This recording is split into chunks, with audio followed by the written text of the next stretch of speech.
Assalamualaikum warahmatullahi wabarakatuh. Sebelumnya perkenalkan, nama saya Seli Dorifa Fitriana dengan nomor presensi 5 dengan NIM 14014211144 dari Rombel D PGSD tahun 2021.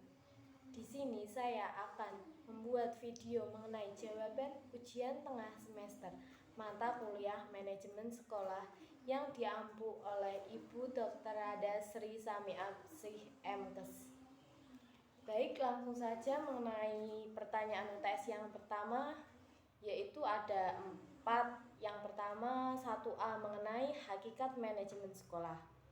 Nah, pengertian manajemen sekolah sendiri itu penerapan konsep dan fungsi-fungsi manajemen ke dalam proses pengelolaan sekolah sesuai dengan tujuan yang ingin dicapai oleh sekolah tersebut.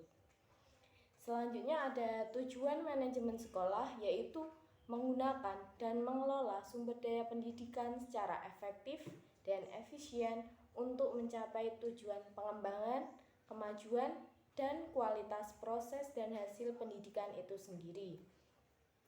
Selanjutnya yaitu ada fungsi manajemen sekolah, yaitu jenis atau tugas kegiatan manajemen yang mempunyai peranan khas bersifat menunjang. Nah, selanjutnya ada fungsi-fungsi manajemen menurut Nurdiansah.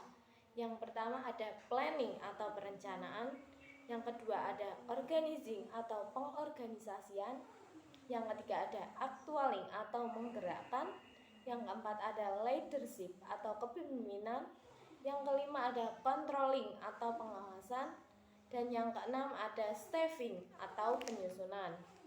Selanjutnya mengenai prinsip-prinsip manajemen sekolah itu sendiri ada 4. Yang pertama ada equifinality, yaitu berdasarkan teori modern yang berasumsi bahwa terdapat beberapa metode yang berbeda dalam pencapaian tujuan. Yang kedua ada desentralisasi, yaitu gejala yang penting dalam reformasi manajemen sekolah modern.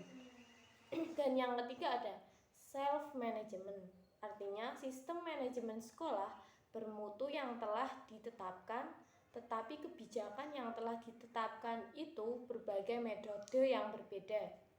Yang keempat ada human initiative, artinya yaitu perspektif SDM menekankan bahwa orang adalah sumber daya berharga di dalam organisasi. Selanjutnya yaitu mengenai ruang lingkup manajemen sekolah itu sendiri. Yang pertama ada bidang kurikulum, di mana proses usaha bersama-sama. Dalam proses bidang kurikulum ini terdapat siklus manajemen, yaitu ada 4. Yang pertama tahap perencanaan, tahap pengembangan, tahap implementasi dan pelaksanaan, dan yang terakhir tahap penilaian. Selanjutnya dalam bidang kesiswaan, di mana ada penerimaan siswa baru, ketatausahaan siswa, dan pencetakan prestasi belajar siswa itu sendiri. Selanjutnya ada bidang personalia sekolah. Yang keempat ada bidang sarana dan prasarana. Dan yang kelima ada bidang humas, yaitu pengembangan hubungan lembaga pendidikan dengan masyarakat. Selanjutnya ada istilah-istilah dalam manajemen sekolah itu sendiri, yaitu ada administrasi, manajemen organisasi, kepemimpinan, dan pengambilan keputusan. Baik, selanjutnya pertanyaan mengenai 1B, yaitu proses manajemen sekolah itu sendiri. Nah, apa sih itu proses? Proses itu adalah serangkaian aktivitas yang saling berhubungan.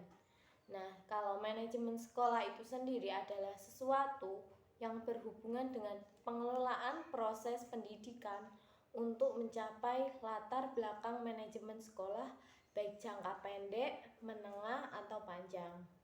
Selanjutnya ada kegiatan manajerial dalam manajemen.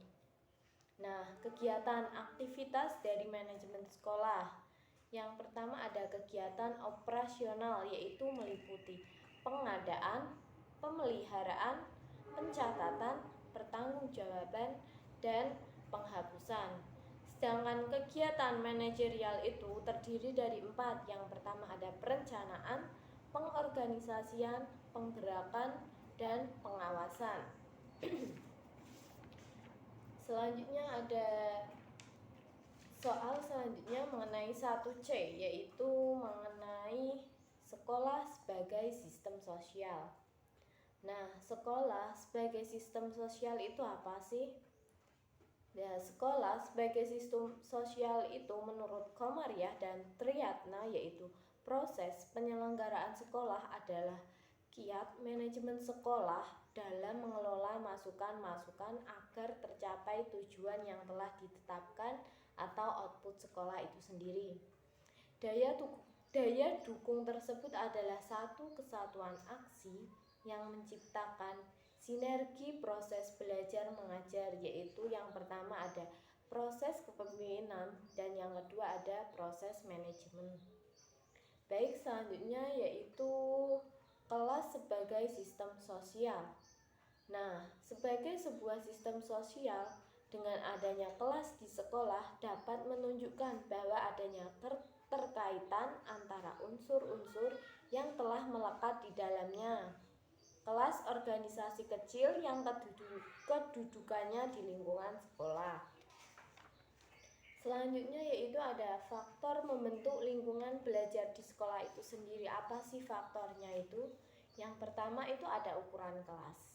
Nah, besar kecilnya kelas itu berkaitan dengan berbagai pertimbangan. Jika siswanya banyak, kelas itu harus besar. Nah, yang kedua itu ada kompetensi sosial kelas, di mana dapat dilihat dari rata-rata kesamaan usia peserta didik dalam satu kelas.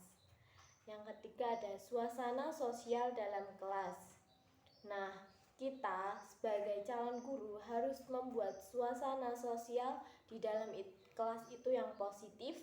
Jika terjadi hubungan interaksi antara pendidik dan peserta didik atau peserta didik dengan peserta didiknya.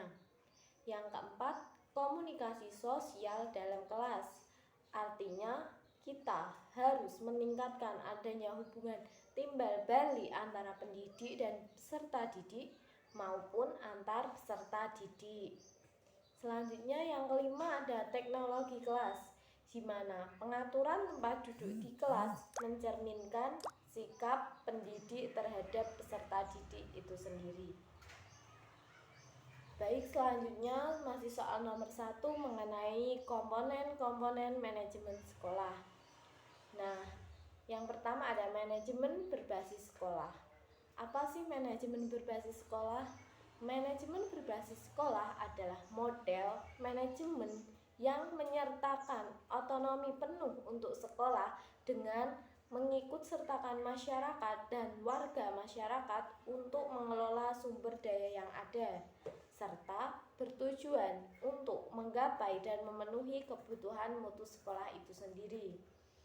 Selanjutnya ada ciri-ciri atau karakteristik manajemen berbasis sekolah. Yang pertama ada misi sekolah, yang kedua ada hakikat sekolah, yang ketiga ada strategi-strategi manajemen, yang keempat ada indikator efektivitas, yang kelima ada ketidaksamaan peran, yang keenam ada hubungan sosial, yang ketujuh ada kualitas administrator, dan yang terakhir ada pemakaian sumber daya. Selanjutnya di sini ada komponen manajemen berbasis sekolah itu terdiri dari beberapa. Yang pertama yaitu manajemen kurikulum dan program pengajaran. Yang kedua, manajemen tenaga kependidikan. Yang ketiga, manajemen kesiswaan. Yang keempat, manajemen keuangan dan pembiayaan. Yang kelima, manajemen sarana dan prasarana. Yang keenam, manajemen hubungan sekolah dan masyarakat. Dan yang terakhir ada manajemen layanan khusus itu sendiri. Selanjutnya ada prinsip implementasi manajemen berbasis sekolah itu sendiri. Yang pertama itu ada prinsip kemandirian, di mana sekolah harus menyelesaikan masalah itu sendiri tanpa ada campur tangan dari pihak manapun. Yang kedua ada kemitraan, di mana kerja sama antara sekolah dan pemangku kepentingan lainnya. Yang ketiga ada partisipasi, artinya keterlibatan perangku sekolah secara aktif di dalam sekolah itu. Dan yang keempat ada keterbukaan, di mana membangun keterbukaan memberi pelayanan bagi semua. Dan yang terakhir ada akuntabilitas, di mana keadaan itu dapat dipertanggungjawabkan. Nah, selanjutnya masih soal nomor 1, yaitu mengenai kepemimpinan kepala sekolah. Nah, pengertian kepemimpinan kepala sekolah itu adalah kemampuan dan wewenang untuk mempengaruhi, menggerakkan, dan mengarahkan tindakan serta mendorong timbulnya kemauan yang kuat dan penuh semangat dan percaya diri pada guru, staf, dan siswa dalam melaksanakan tugas masing-masing demi kemajuan dan memberikan inspirasi sekolah dalam mencapai tujuan itu sendiri. Nah, selanjutnya ada fungsi kepemimpinan kepala sekolah. Yang pertama ada fungsi edukator, yang kedua ada fungsi administrator, yang ketiga ada fungsi supervisor, yang keempat sebagai fungsi leader, yang kelima ada fungsi inovatif, yang keenam ada fungsi motivator, yang ketujuh ada fungsi figur dan mediator, dan yang terakhir ada fungsi sebagai manajer. Nah, selanjutnya di sini ada keterampilan khusus yang harus dimiliki kepala sekolah itu apa? Yang pertama itu ada keterampilan konseptual, yang kedua keterampilan hubungan manusiawi, keterampilan teknik, keterampilan kepribadian, keterampilan supervisi, keterampilan manajerial, keterampilan sosial, dan yang terakhir ada keterampilan kewirausahaan. Selanjutnya, apa sih tipe-tipe dalam kepemimpinan kepala sekolah? Ya, selanjutnya itu tipe-tipenya itu terdiri dari 5. Yang pertama itu ada tipe kepemimpinan karismatis, yang kedua tipe kepemimpinan militeristik, yang ketiga tipe kepemimpinan autokratis, yang keempat tipe kepemimpinan administratif atau eksekutif, dan yang kelima ada tipe kepemimpinan demokratis. Nah, itu tadi soal untuk nomor 1. Selanjutnya soal nomor 2. Nah, pertanyaannya itu mengenai mengapa pada sekolah negeri diberlakukan sistem zonasi yang menyebabkan sekolah ada yang kekurangan peserta didik, tetapi ada juga sekolah yang menolak peserta didik karena daya tampung sekolah sudah terpenuhi. Nah, menurut saya permasalahan tersebut itu sering terjadi karena prioritas jarak tempat tinggal peserta didik dengan sekolah tersebut yang terasa tidak pas karena ketersediaan sekolah di daerah tidak seimbang, sehingga beberapa sekolah kekurangan peserta didik. Selanjutnya, perbedaan penafsiran terkait implementasi aturan zonasi sehingga penerapannya berbeda di setiap sekolah dan daerah masing-masing. Dan sekolah yang peminatnya banyak dan daya tampung yang diterima sekolah itu sedikit, maka sekolah akan menolak peserta didik, terutama yang jaraknya jauh, karena yang diutamakan dalam sistem zonasi itu sendiri adalah peserta didik yang jaraknya dekat dengan sekolah itu sendiri.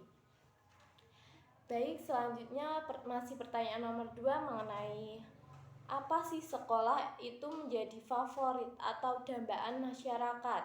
Nah, sekolah menjadi favorit atau dambaan masyarakat semua itu karena sekolah tersebut memiliki peminat yang banyak. Peserta didiknya itu meminatinya di sekolah tersebut. Selanjutnya, menyediakan fasilitas yang lengkap. Sekolah itu berakreditasi A dari pemerintah, serta sekolah mampu mengedepankan output yang berkualitas dan berprestasi, dan di mana sekolah itu dijadikan pilihan pertama peserta didik untuk sekolah. Selanjutnya pertanyaan nomor 3 mengenai jelaskan 3 contoh permasalahan dan solusi terkait pelaksanaan manajemen sekolah. Nah, yang pertama ada permasalahan tidak melaksanakan tanggung jawab dalam menjalankan tugas atau tidak mampu menunjukkan prestasi kerjanya. Nah, solusi yang dapat dilakukan yaitu diberi sanksi apabila tidak mampu menunjukkan prestasi kerjanya.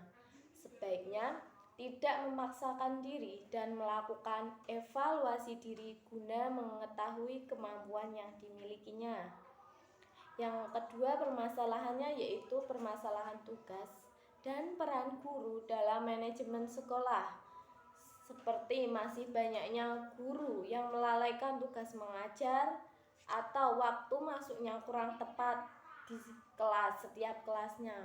Nah, solusi yang dapat dilakukan yaitu harus ada tindak tegas dari pihak sekolah, khususnya kepala sekolah dan pihak kedisiplinan untuk menegur guru tersebut.